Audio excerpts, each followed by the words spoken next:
نمازیں بھی ہیں، جہاد بھی ہے، پر فخر میں کسی بات پہ رو پڑے، کہنے لگے او بیلیا تیرا کیا خیال ہے، میں نے اوڑھنے کے لیے لی ہے، پہننے کے لیے لی ہے؟ فرمانے لگے نہیں، اللہ کی عزت کی قسم، میں نے تو اس لیے لی ہے جب مروں گا تو گھر والوں کو کہوں گا مجھے نبی پاک کی چادر میں کفن دینا، اٹھانا بخاری پڑھنا، حضور کی چادر میں کفن دینا، اس لیے کہ مجھے پتا ہے جب مصطفیٰ کی چادر اوڑھ کے جاؤں گا تو اللہ بے حساب ہی بخشش فرما دے گا۔ تو نبی پاک کے وسیلے کا قائل نہیں، یہاں چادر کی بات ہو رہی ہے۔ مجھے ایک صاحب نے سوال پوچھا، کہنے لگے میلاد کس کو منانا چاہیے؟ میں نے کہا اس بیٹی کو منانا چاہیے میلاد جو زندہ ہوتی تھی تو دفن کر دیا جاتا تھا، پر میرے رسول نے فرمایا اب جو بیٹی پالے گا نا میں اس کا بازو پکڑ کے جنت میں ساتھ لے کے جاؤں گا۔ میں نے کہا میلاد اس ماں کو منانا چاہیے جس کا بیٹا گلے میں رسی ڈال کے ماں کو منڈی میں بیچ آتا تھا۔ میرے مصطفیٰ کریم نے فرمایا جنت 7 آسمانے کے اوپر سدرۃ المنتہا کے پاس تھی، پر میں نے وہاں سے کھینچ کے لا کے ماں کے قدموں کے نیچے رکھ دی ہے۔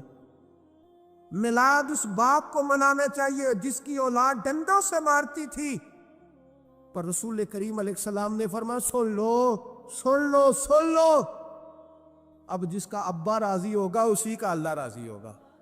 میں نے کہا میلاد اس غریب کو منانا چاہیے جو بھینس کی طرح بکری کی طرح منڈی میں بکتا تھا، پر مصطفیٰ نے کالے رنگ والے حبشی غلام کو سینے سے لگا کے کہا غریبوں کو چھوٹا نہ سمجھنا، میں اللہ کے رسول جب جنت میں جاؤں گا تو آگے بھی غریب ہوں گے، پیچھے بھی غریب ہوں گے، دائیں بھی غریب ہوں گے، بائیں بھی غریب ہوں گے۔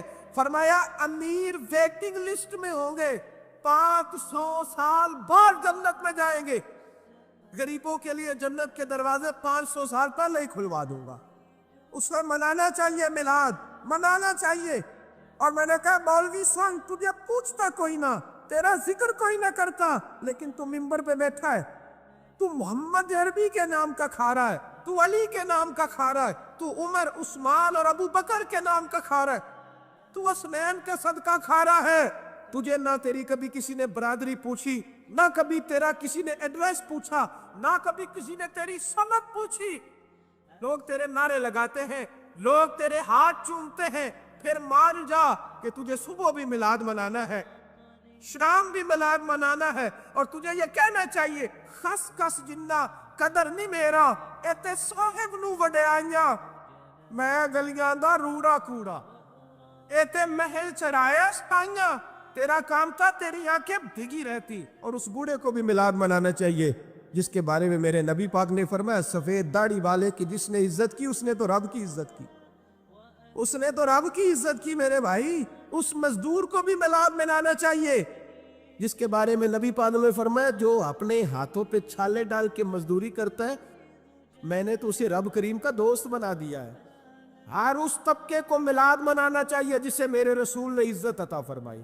اس بہن کو بھی میلاد منانا چاہیے جس کے بارے میں نبی پاک نے فرمایا اگر کسی کا باپ چلا جائے اور اس کے حصے میں بہنیں آ جائے، 4 بہن 3 بہنیں یا 2 بہنیں بیاہ کے جو آیا تپے سے، میرے محبوب نے فرمایا میری انگلیاں جڑی ہوئی ہیں نا، اس طرح میں اسے اپنے ساتھ جوڑ کے جنت میں لے کے جاؤں گا۔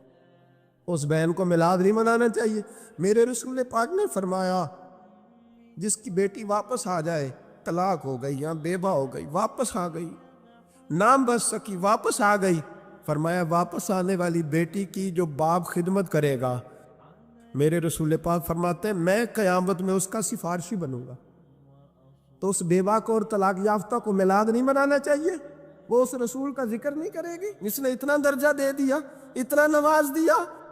اور تجھے تو صبح و شام میلاد کرنا چاہیے تھا، تجھے تو صبح و شام درود کرنا چاہیے تھا، سلام کے گجرے بھیجنے چاہیے۔ یا رسول اللہ کہتے تیری زبان جو ہے وہ ہر وقت تر رہنی چاہیے تھی، تو بحث کر رہا ہے، تو اس پہ دلیلیں دے رہا ہے، تو اس پر باتیں کر رہا ہے۔ حضرت عمر سے پوچھنا، حضرت عمر سے، جناب اسامہ بن زید رضی اللہ تعالیٰ عنہ حضور کے غلام تھے، نبی پاک ان سے بڑا پیار کرتے تھے۔ ایک جنگ میں پیسے آئے، حضرت عمر فاروق رضی اللہ تعالیٰ عنہ نے 25,000 دیا اپنے بیٹے کو، اسامہ بن زید کو 50,000 دینار دیے۔ بیٹا کہنے لگا ابا جی وہ تو چھوٹے ہیں، میں بڑا ہوں، وہ حضور کے زمانے میں بچے تھے، میں جہاد کرتا تھا، یہ آپ نے کیا کیا؟ تو حضرت عمر رو پڑے، کہنے لگے بیٹا یہ تیرے باپ کے سر پر جو عزت کے بال ہیں یہ مصطفیٰ کے اگائے ہوئے ہیں، یہ نبی پاک۔ اسامہ سے نبی پاک کا پیار بڑا تھا، حضور کی محبت بڑی تھی۔ بیٹا اس کے ناک سے رینٹ نکلتی تھی تو رسول پاک اپنے ہاتھوں سے صاف کر دیتے تھے، حضور اس کو گود میں بٹھاتے تھے، میں کیسے بھول جاؤں رسول پاک کے احسانات کیسے۔ حضرت عمر جا رہے تھے تو مکے کے راستے میں ایک تنا آیا، کھجور کا خشک تنا، حضرت عمر نے اس کو بازوؤں میں لے کے رونا شروع کر دیا۔ عمر کیا ہوا؟ کہنے لگے یہاں تو میں اونٹ چرایا کرتا تھا، یہاں اب میرا باپ مجھے مارا کرتا تھا، دیکھو آج عمر نعرہ لگاتا ہے تو کیسر و کسرا کہا او بھائی اصلہ نال جے نیکی کریے، ہاں ہاں ہاں ہاں اصلہ نال جے، اصلہ نال جے نیکی کریے تے وہ نسلاں تاک نہیں بھول دے، ہاں بے اصلہ نال نیکی کریے تے پھول کنڈیاں نال تول دے۔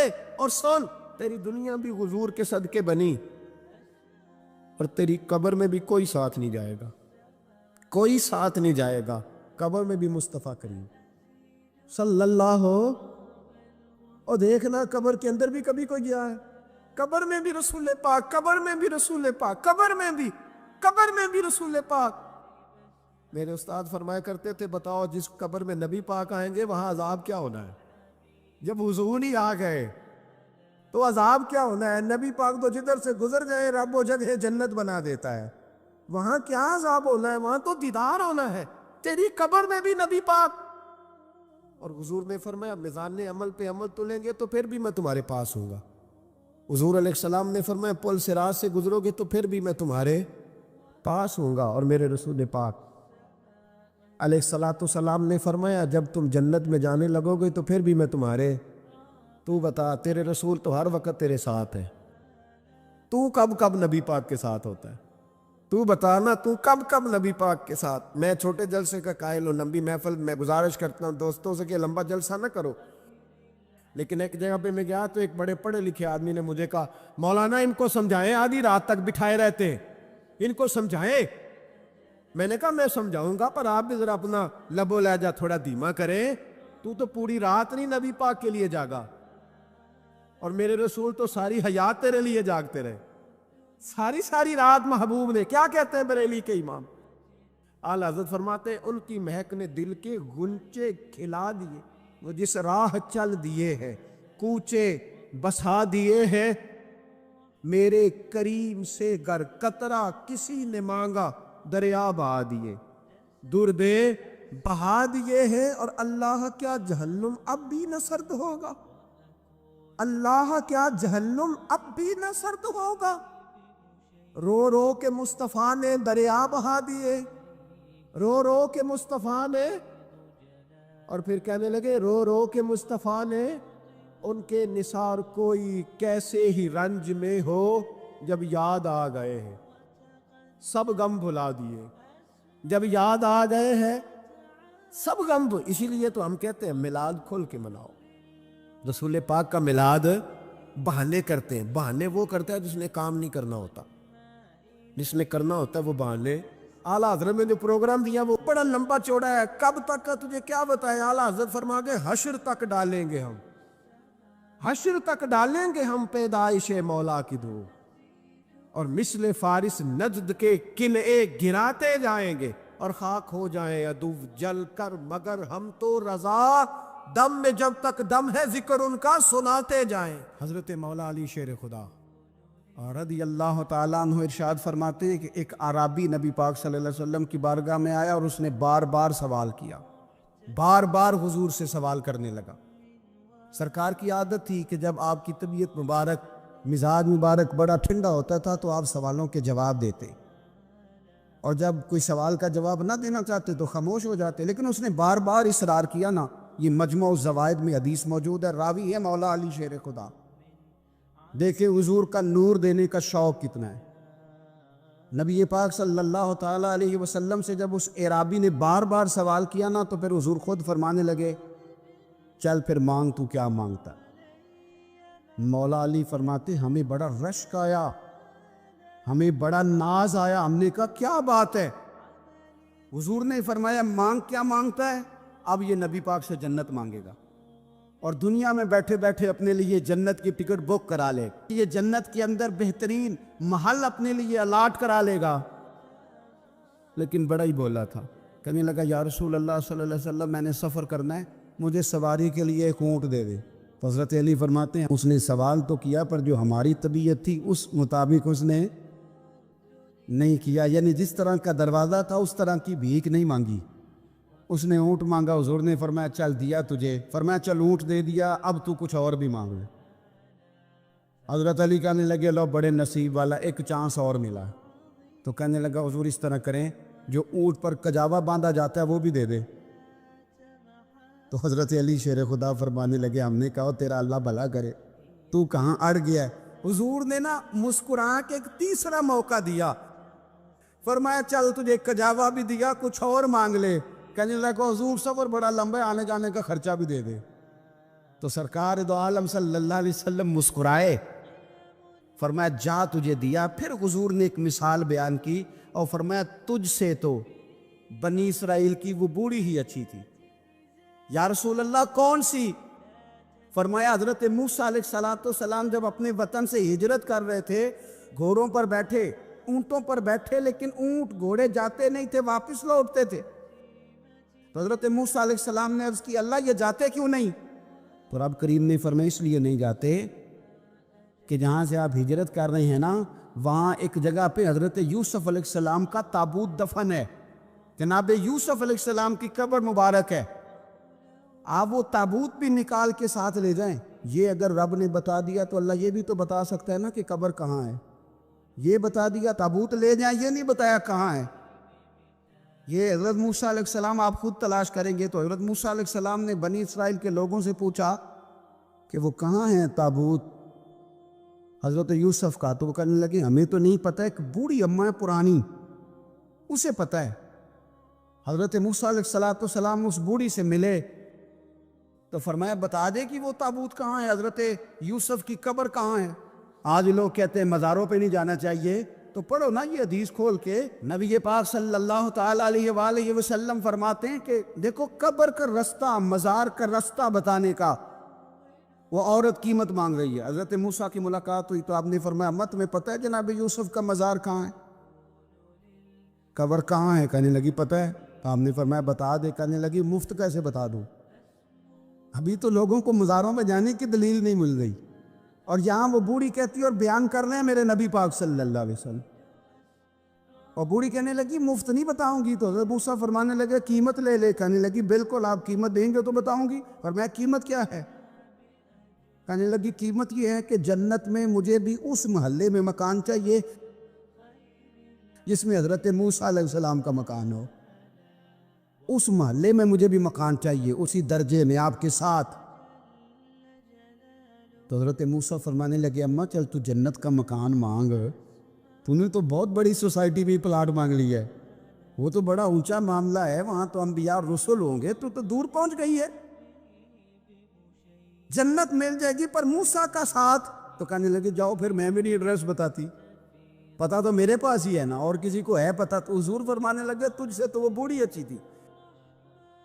جب وہ بی بی اڑ گئی کہنے لگی نہیں بتاتی، تو حضرت موسیٰ علیہ السلام عرض کرنے لگے مالک آپ کیا کرنا ہے؟ تو رب کریم نے فرمایا موسیٰ جنت میں اپنے پڑوس والے مکان کا وعدہ آپ کر لے اور بوڑھی کو وہ مکان عطا میں کر دوں گا۔ آپ وہ مکان کا وعدہ کر لیں، دے دیں۔ حضرت موسیٰ نے وعدہ کیا، پھر بی بی نے پتہ بتایا حضرت یوسف کے مزار کا، اور پھر وہاں سے حضرت یوسف کا تابوت نکال کے لے گئے۔ حضور فرمانے لگے اور بولے تو نے کیا مانگا؟ اونٹ، کجاوا، خرچہ؟ اور کاش میں نے تجھے کہا تھا تو نے کچھ مانگا ہوتا۔ میرے رسول پاک اپنی امت کی توجہ دلاتے ہیں، حضور فرماتے ہیں تمہارے نبی کے پاس بڑا کچھ ہے، آؤ آؤ مانگ لو، اب تنگی یہ داماں پہ نہ جا، اور بھی کچھ مانگ ہے آج وہ مائل بات آ، اور بھی کچھ مانگ، نہ بحث میں الجھ آ، طلب کر مانگ۔ مانگا پھر بریلی کے امام نے، کہنے لگے ماہ مدینہ اپنی تجلی عطا کریں، یہ ڈھلتی چاندنی تو پہر دو پہر کی ہے۔ یہ جو حضور سے ہم پیار کرتے ہیں نا، اور یہ جو نبی پاک سے ہمیں محبت کرنی چاہیے، یہ صرف شرعی ضرورت نہیں، شرعی ضرورت تو ہے ہی نا، کہ حضور نے فرمایا تم اتنی دیر تک مومن نہیں بنو گے جتنی دیر تک ہر چیز سے بڑھ کر مجھ سے پیار نہ کرو. یہ شرعی ضرورت تو ہے ہی، لیکن نبی پاک سے محبت کرنا یہ ہماری عقلی ضرورت بھی ہے.